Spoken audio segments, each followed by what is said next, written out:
Radio Nigeria, uplifting the people and uniting the nation.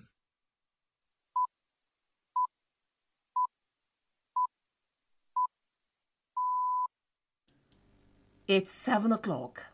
Dial star 966 star 0 hash to open a Zenith Bank account today with 0 naira. Good morning and thanks for joining us on Network News.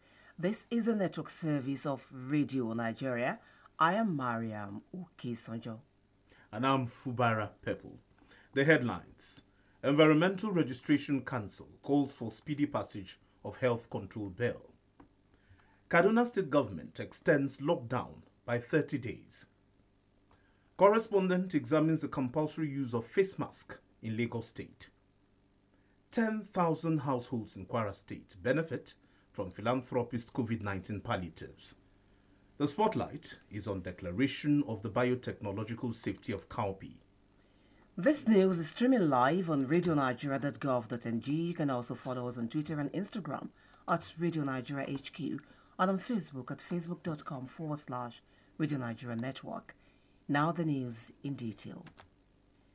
The spotlight is on declaration of the biotechnological safety of cowpea.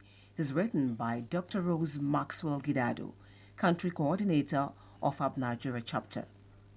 In January last year, the National Biosafety Management Agency, NBMA, officially approved the port borer-resistant cowpea, PBR cowpea beans, after 10 years of research. This is the first time a cowpea resistant to the port-boring insect, Maruca, caterpillar of butterfly, has reached the stage of success.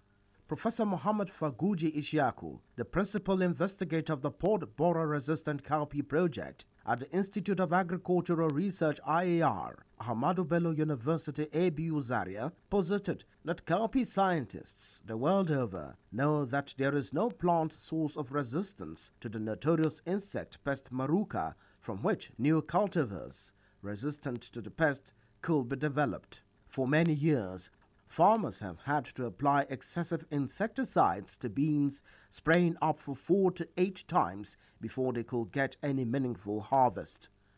These insecticides are not only expensive but also harmful to human health, environment, and also contribute to the depletion of scarce foreign reserves as they have to be imported. During a World Symposium on cowpea in 2001, scientists from around the world recognized Maruca as a common global pest of cowpea which must be controlled through genetic improvement instead of the prevalent use of harmful insecticides. The group also opined that only modern biotechnology techniques offer the most effective solution to the problem. The Institute for Agricultural Research, IAR, leveraged on the readiness of international partnership to commence the journey development of PBR cowpea from that time. Even before commencing the research work, the IAR's capacity to safely conduct modern biotechnology research was assessed by the precursor of the National Biosafety Management Agency, NBMA, the Biosafety Unit in the Federal Ministry of Environment in 2008. Based on the outcome of that assessment, IAR became the third institution to be accredited to undertake research in modern biotechnology in the country. In 2009, IAR ABU Zaria filed an application for permission to commence evaluation of the genetically engineered beans plant resistant to a notorious port-boring insect, Maruca, in the field under confinement. The permission was granted in March 2009.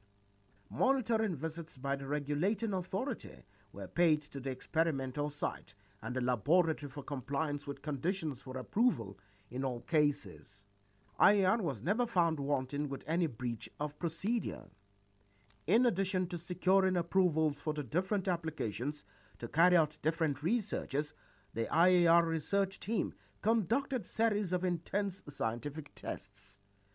This was to prove not only that the new material is truly resistant to the insect pest Maruca, but that it also has the same physical, nutritional, and chemical profile as the ordinary cowpea. The results of over 6 years of experiments showed that the crop does not cause any harm or negative effect on the environment.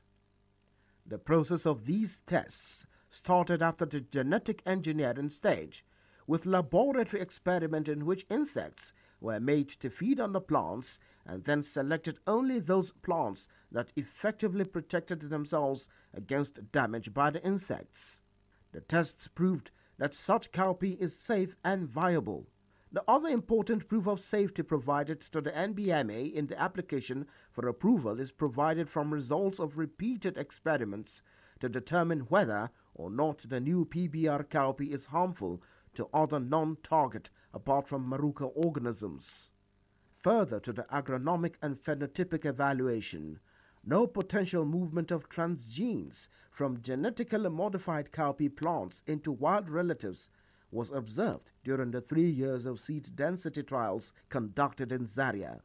The dossier generated from the data for food, feed and environmental safety was submitted to NBMA for further scrutiny in addition to their regular laboratory and on-site inspection visits.